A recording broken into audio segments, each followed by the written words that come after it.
Omukyara nuwagaba Kasifa hamwe na mukuru we nahabwe mase bona barikuruga omu kyaro ekya Mushunga omu district ya Mutooma bahikire aha kitebe kya TV West barikworeka obusaasi obu barimu bwanyuma y'omwana waabo Isabella Narubega kukwatwa endwara ebarengire kandi etarikwetegyerezibwa.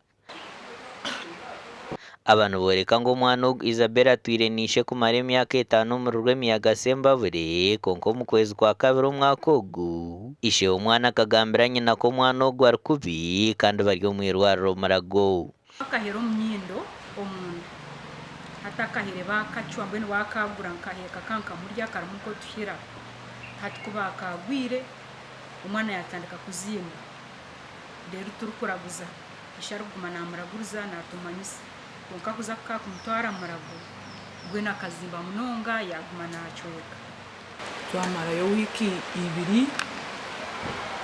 bareta akanyamakwa ko babire batwire batugambira ngu omwana atayine kansa.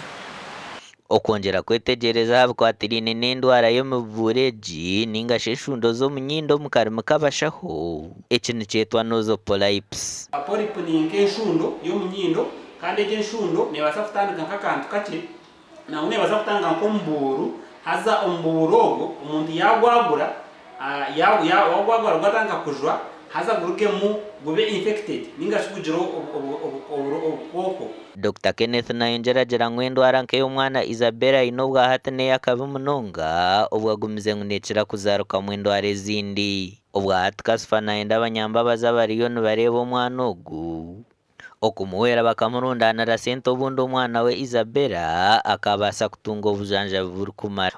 Habwokuba ntambwire naremwa tiine kinyine nimunda nk'okundi. Weena orikwenda kuyamba Kasifa nabaasa kurabira aha namba y'esimu ya 0716-75-61 eri omu mazina ga Nuwagaba Kasifa ninga 0788-33-41-3 eri omu mazina ga Nahabwe Mase kandi nibaronda $50,000,000. Gashakwa Christopher Himbsibwe.